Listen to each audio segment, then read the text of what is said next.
Hello friends, welcome to the another new video of Just Filmy. তো আজকে আমরা একটা অত্যন্ত গুরুত্বপূর্ণ টপিকে আলোচনা করব। তো যেটা শোনা যাচ্ছে যে দেবদার খাদান সিনেমাটা এবছর রিলিজ পাচ্ছে না। এই সিনেমাটা রিলিজ পেতে চলেছে আগামী বছর ঈদের টাইমে। তো এই সিদ্ধান্তটা কতটা সঠিক?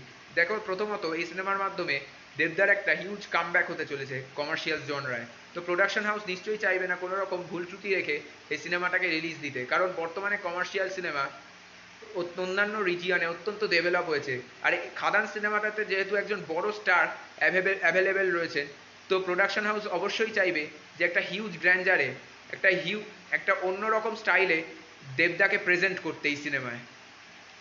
তো প্রোডাকশন হাউসের দিক থেকে যদি প্রোডাকশন হাউস এই সিদ্ধান্তটা যদি নিয়ে থাকে, তো এতে অবাক হওয়ার মতন কিচ্ছু নেই, কারণ বর্তমানে কমার্শিয়াল সিনেমা বানানো অত্যন্ত কষ্টসাধ্য, অত্যন্ত নিষ্ঠার, অত্যন্ত ধৈর্যের ব্যাপার, আর অত্যন্ত সময়ের ব্যাপার অবশ্যই।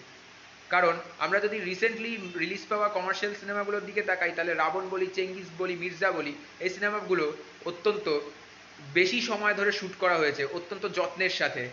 তাই এই সিনেমাগুলো অ্যাটলিস্ট একটা ভালো রেসপন্স জেনারেট করতে পেরেছিল।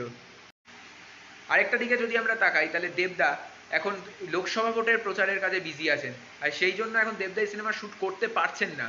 এই সিনেমার বেশ কয়েকটা পোর্শনের শ্যুট এখনও বাকি আছে। তো দেবদা একজন যেহেতু সফল প্রডিউসার এবং অত্যন্ত বুদ্ধিমান একজন প্রডিউসার, তিনিও হয়তো চাইবেন না যে এই সিনেমাটা, যেহেতু একটা হাইপ এখন বর্তমানে রয়েছে, তাই তড়িঘড়ি একটা শ্যুট করে এই সিনেমাটাকে রিলিজ দিয়ে দিতে। কারণ কলকাতার বক্স অফিসে কমার্শিয়াল সিনেমার অবস্থা বর্তমানে অত্যন্ত খারাপ।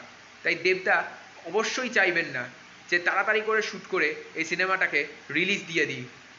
তো আমি এটাই বলবো, এবং অন্যান্য যারা বাংলা সিনেমার অডিয়েন্স আছে বা বাংলা সিনেমার যারা ভালো চায়, তারাও অবশ্যই চাইবে এই জিনিসটা, যে সময় লাগুক কিন্তু একটা ভালো কাজ আসুক, যেখানে আমরা একদম নতুন রূপে, নতুন আঙ্গিকে আমরা দেবদাকে পাবো, আমাদের সকলের প্রিয় সুপারস্টারকে।